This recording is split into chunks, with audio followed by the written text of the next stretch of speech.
Hi, I'm Siobhán Fletcher and welcome to the latest edition of our newscast. This time, a Garff MHK says she hopes to bring some positivity to help deliver on government's ambitious tourism strategy.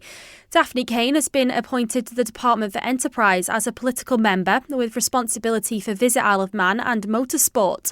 She's also chair of the Climate Change Transformation Board, member of the Social Affairs Policy Review Committee and vice chair of the Public Accounts Committee. I spoke to Mrs Caine after the appointment was announced yesterday. She told me that she hopes to help champion the island's heritage offering for visitors. Here's that conversation in full. So we're talking today about your new appointment back into the Department for Enterprise as a political member. Tell me what you're hoping to achieve in the role, what you're looking forward to, that sort of thing. Well, I feel like it's my spiritual home in a way. I've always had a massive interest in heritage and the visitor economy, having spent 10 years in the former Department for Tourism and Leisure. And I hope that I will bring some positivity to deliver on the very ambitious tourism strategy that they published a couple of years ago. And I remember with that strategy, because I remember covering it at the time, there was almost different target groups for who the different age groups and what they're interested in and stuff like that. So you're hoping that we're going to be able to build up a tourist economy that does appeal to all those different groups. Like off the top of my head, I remember it was young people travelling with like dogs and young kids and they want walking things and things to do. And then you had like older people and they want heritage. So there's like a whole range of different things that you need to kind of stay across. Indeed, the Isle of Man has so much variety to offer all kinds of visitors. And from my previous experience and also knowing next week, I think the Isle of Man is going to welcome more than 50 members of the Guild of Travel Writers.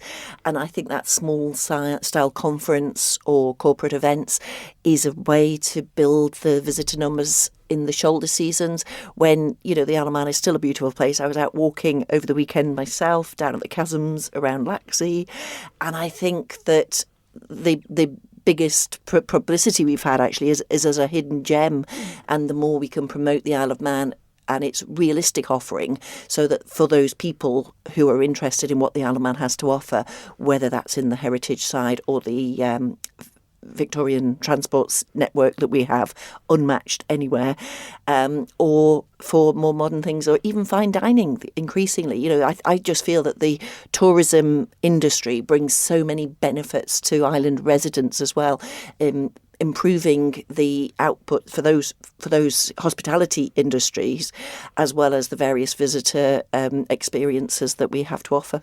And then obviously also, you know, you've talked about we're focusing on creating a more sustainable future, and you say here capitalising on the island's biosphere status.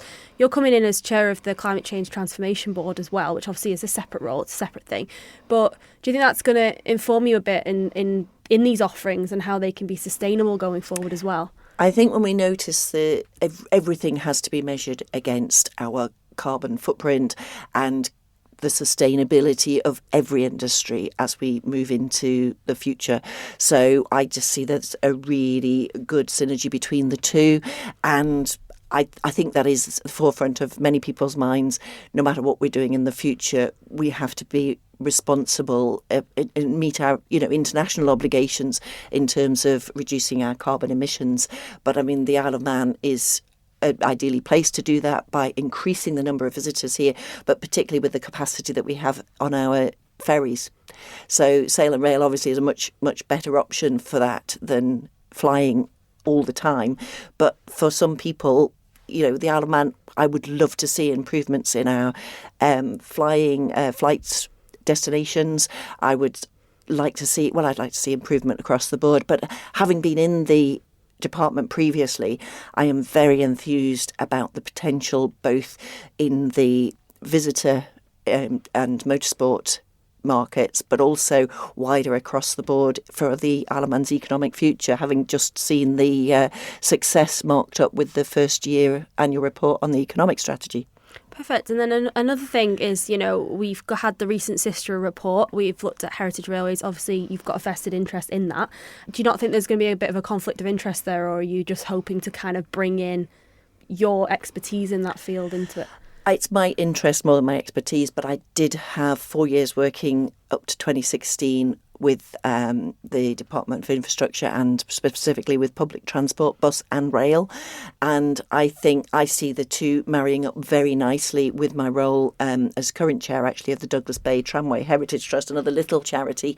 The potential and the love I have for the Isle of Man's heritage railways, I want to bring that to a much wider audience. The more we can make our railways operate efficiently and be the expanded system for the increasing number of visitors we want to have, the most sustainable way to move visitors around the island, to my mind, is using our Victorian railways, particularly the horse trams and the electric railway, rather than them always using the cars. So I see enormous potential in the role to bring some. I think the sister report particularly was looking at improving the professionalism of the marketing and of the website for the railways, and that's certainly something I would like to see as the first step in delivering the recommendations of that report and seeing the railways and indeed our whole tourism offering go forward and go from strength to strength in the future. I guess my last question for you then with that is, what's the kind of dream really, down the line if money wasn't an object, if we could snap our fingers tomorrow and it'd be fixed? I mean, the sister report, for example, mentioned the sea terminal almost becoming like a hub for heritage railway, for example.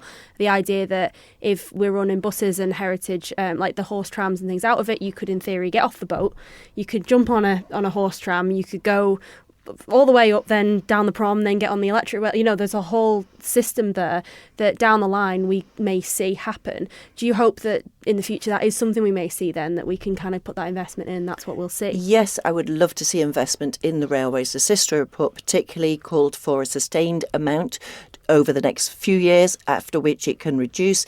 We've got to see investment to complete the track renewals, and to my mind, if the business case stacks up, we absolutely should be able to see the completion of the reinstallation of the horse tramway to the south end of Douglas Promenade, to the end of Loch Promenade, and potentially the sea terminal, because it's all about enhancing the visitor experience.